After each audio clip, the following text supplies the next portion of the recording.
Live call है जी हमारे साथ एक सबसे पहले जी। अस्सलाम वालेकुम, कौन कहाँ से बात कर रहा है?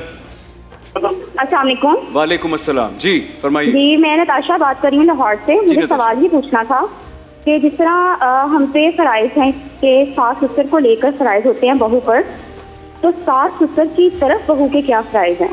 जैसे हमें हुक्म हुआ है कि वालिदैन की तरह उनकी रिस्पेक्ट करें, उनका ख्याल रखें, ठीक है जी।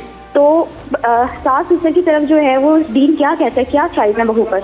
उनके क्या फराइज हैं बहू के लिए? नहीं, इनके क्या फराइज है? हाँ, सास ससुर के क्या सास फराइज ससुर हैं के लिए क्या बहू करना के लिए? चाहिए इनको भी? तो दोनों नहीं। जानिब, दोनों सवाल हम ले लेते हैं। वो कह रही है कि बहू को पता है कि उसके क्या फराइज हैं सास लेकिन ससुर के लिए, सास ससुर को सास क्या और करना ससुर के चाहिए? क्या फराइज हैं मेसी बहू साहब के आपसे लिए? शुरू करें। बिस्मिल्लाह। बिस्मिल्लाहिर्रहमानिर्रहीम। नए आने वाले उलमा आप को पेज सेट कर देते हैं ना, तो वो भी जरा कंफर्टेबल हो जाए। अर्ज ये करना है कि जुमे का दिन है तो असर का वक्त है, दुआ का वक्त जी, भी है, बिल्कुल। जो दुआ कर सके दुआ करें। इसलिए कि मेरा पाकिस्तान इस वक्त बड़ी मुश्किलात से गुजर रहा है और इंटरनेशनल माफिया इसके खिलाफ साजिश कर रही है। हम आते हैं इस बात की तरफ कि सास ससुर का क्या वजीफ़ा है बहू की तरफ। देखिए, वजीफ़ा उस वक्त समझ आएगा जब कॉन्सेप्ट क्लियर होगा।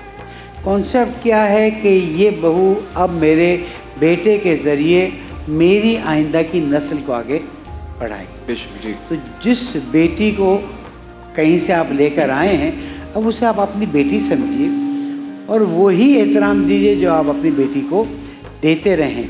अगर बहू घर में खुश होगी, जो नई नस्ल आएगी वो भी खुश मिजाज होगी, अल्लाह सुब्हानो तआला की इताअत की लज्जत हासिल करेगी और उम्मत मोहम्मदी में इजाफा हो जाएगा।